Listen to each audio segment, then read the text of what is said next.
মৌদুদি মতবাদ প্রতিষ্ঠার নামে এই সূর্য সন্তানদের হত্যা করেছে।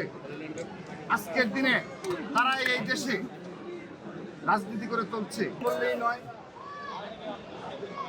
আমরা যুগ যুগ ধরে এই হত্যাকারীদের, যারা বুদ্ধিজীবীদের হত্যার সাথে জড়িত ছিল, তাদের বিচার আজ অবধি নিষ্পত্তি হয়নি এবং তাদের চিহ্নিতপূর্বক তাদেরকে যে বিচারের সুনিশ্চিত করা, সেটি আমরা জাতি হিসেবে করতে ব্যর্থ হয়েছি।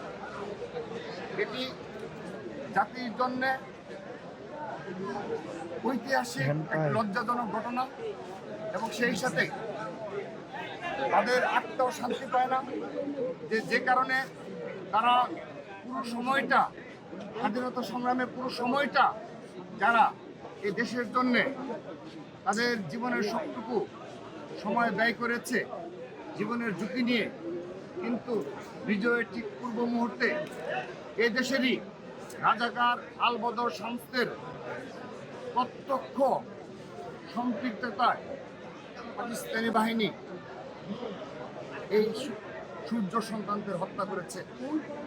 আমরা আবারও এই বীর শহীদদের স্মরণ করছি, কিন্তু জাতি হিসাবে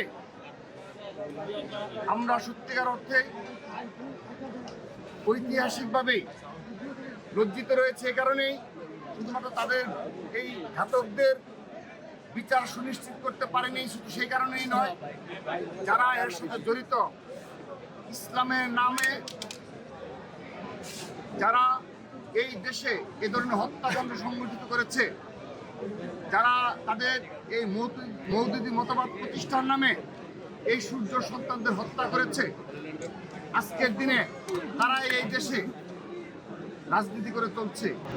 শুধু তাই নয়, এখন দেখা যাচ্ছে যারা যুগ যুগ ধরে কখনো এই শহীদদের স্মরণ করেনি, তাদের প্রতি শ্রদ্ধা জ্ঞাপন করেনি, আজকের দিনে তারা বয়ান দেয় এবং তারা যেহেতু পুরো জাতি যেহেতু তাদের বিরুদ্ধে অবস্থান নিয়েছে, এখন তাদের সেই কলিমুক্ত ইতিহাসকে তরুণ প্রজন্মের মাঝখান থেকে বিস্তৃত করার জন্য তারা এখন তাদের ফুল দিয়ে কিংবা তাদের স্মরণে দোয়া করে তাদের সেই যে ঐতিহাসিক যে কলঙ্কিত ঘটনা সে ধামাচাপা দিতে চায়।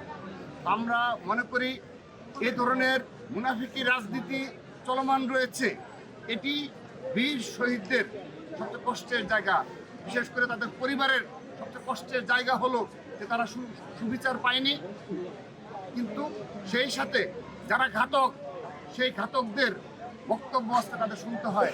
স্বাধীন দেশে আজকে তারা রাজনীতি করে এবং তারা দেশ ও জাতির সম্পর্কে বয়ান দেয়। শুধু তাই নয়, 1971